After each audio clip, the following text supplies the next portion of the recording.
हैं तो दूसरी ओर दीदी और भैया अपनी अलग ही राजनीति चमकाने में लगे हैं। एक तरफ जहां प्रियंका लखनऊ के दौरे पर हैं तो दूसरी ओर राहुल गांधी कश्मीर जा पहुंचे और वहां पर पहुंचे अपने आप को कश्मीरी पंडित भी बताने लगे, जिसकी चर्चा सियासी गलियों में है। यही वजह थी कि बीजेपी ने राहुल गांधी को तुरंत आड़े हाथों ले लिया।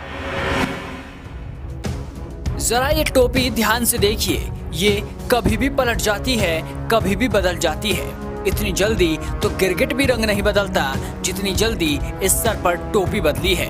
और ये बात हम नहीं कह रहे, बल्कि बीजेपी के बयानों से ऐसा ही लगता है। कांग्रेस के राजकुमार इन दिनों कश्मीर में हैं। कश्मीर पहुंचते ही उन्होंने वैष्णो माता के दरबार में हाजिरी भी लगाई, साथ ही खुद को कश्मीरी पंडित भी बताने लगे।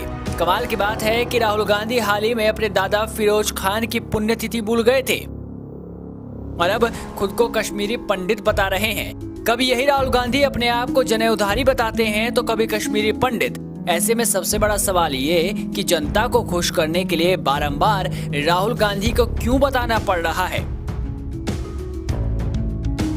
आखिर ऐसी भी क्या बात हो गई कि राहुल गांधी अब मंच से खुद को ब्राह्मण बताने पर तुले हुए हैं। यही वजह है कि अब बीजेपी भी राहुल गांधी पर तंज कसने लगी है। एक न्यूज चैनल से बातचीत के दौरान बीजेपी प्रवक्ता राजीव जेटली ने कहा कि मां के दरबार में तो अकबर भी गया था। राहुल के खुद को कश्मीरी पंडित बताए जाने पर उन्होंने पूछा कि दादा फिरोज गांधी को क्यों भूल गए। जेटली ने कहा कि आज खुद को कश्मीरी पंडित कहने वाले जब मुस्लिम बुद्धिजीवियों के बीच जाते हैं तो कहते हैं कि उनकी पार्टी तो मुसलमानों की है। ऐसे लोग देश का नेतृत्व करने का दावा करें तो इससे बड़ा मजाक क्या होगा। बीजेपी प्रवक्ता राजीव जेटली ने कहा, आप मंच पर खड़े होकर बोलते हैं कि मैं एक कश्मीरी पंडित हूं। जब आप मुस्लिम बुद्धिजीवियों की पार्टी में जाते हैं तो कहते हैं कि आप मुसलमान हैं और हमारी पार्टी तो मुसलमानों की है। आप अपने पिता को सम्मान नहीं दे सकते, अपनी राजनीतिक पार्टी को एक धर्म विशेष से जोड़कर रखते हैं। इस तरह के लोग अगर किसी जगह पर अपनी कास्ट, अपना सरनेम, अपनी जाति बदलते हैं और उसके बाद इस देश के अंदर नेतृत्व करने का दावा करें तो इससे बड़ा मजाक देश की जनता के साथ क्या हो सकता है। तो वहीं बीजेपी के राष्ट्रीय प्रवक्ता संबित पात्रा ने भी जम्मू कश्मीर की समस्या के लिए कांग्रेस पार्टी और नेहरू को जिम्मेदार ठहराया। राहुल गांधी के आरोपों का जवाब देते हुए संबित पात्रा ने शुक्रवार को कहा कि कश्मीर की जो समस्या अब तक बनी हुई है उसके लिए कांग्रेस की तुष्टीकरण की नीति जिम्मेदार है। संबित पात्रा ने कहा कि कश्मीर में अनुच्छेद 370 खत्म करने के लिए जब संसद में गृह मंत्री अमित शाह खड़े हुए थे